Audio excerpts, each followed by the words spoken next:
Yes. Okay. Tell me your name and your title. Mark Whaling. I am owner of Whaling Fireline Equipment, and Heli-Hydrant's one of our products. Okay. Mark, talk to me about the Heli-Hydrant. What makes it so special, and how does it help in this terrain?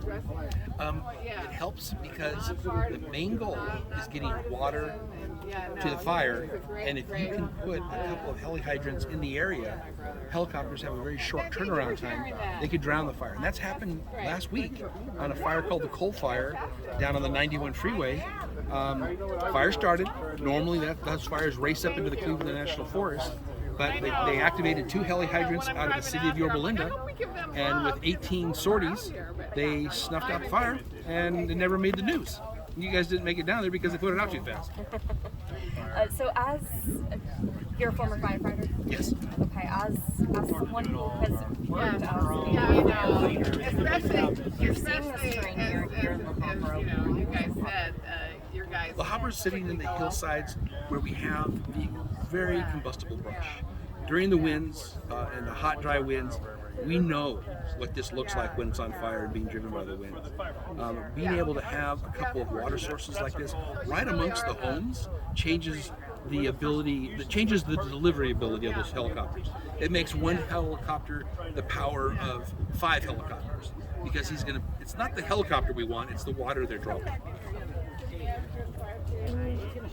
What did we just witness today? Can you talk about the demonstration we saw? I think today they flew overhead, did some drops for us, just to show us that because we had such a large volume of people here, they didn't want to bring the helicopters down in and have them actually snorkel the water up into the helicopter because it was just too close to this many people.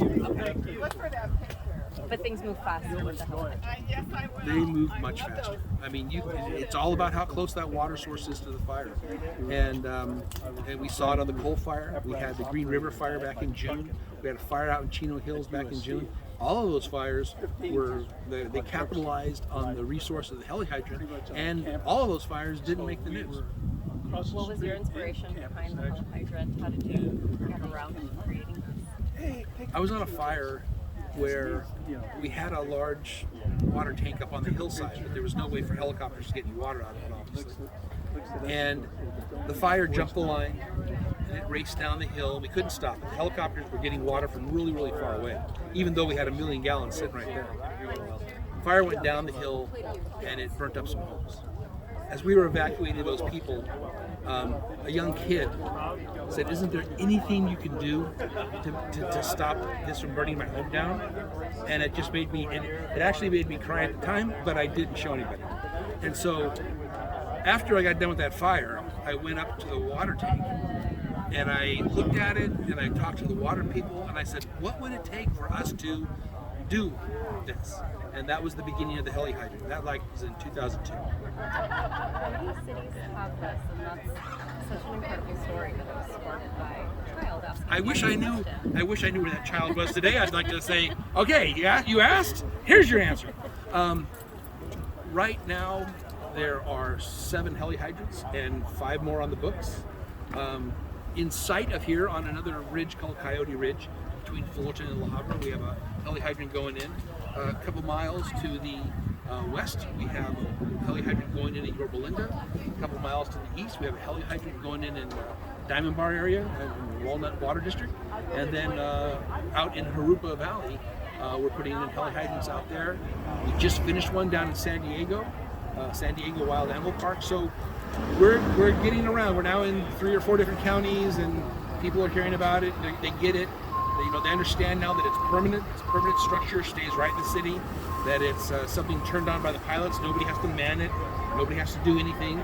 And that some of the talks I had here today with some of the political leaders was about, well, let's get this rated for insurance companies to say, hey, we'll give you some credit if you got a Heli-Hydrant in your city, because that means you're going to be able to put out fires that never make the news. And that's our whole goal.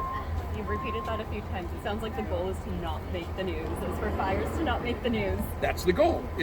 We know we're doing our job if they use the Heli-Hydrant and it doesn't make the news. And I know that's not good for you, being a news person and all, but that's our job is to not make the news. We don't want destruction either. No. That's perfect. Thank you so much. much. You're welcome. It's a pleasure. Pleasure to meet you. Sorry, I missed the Glenn.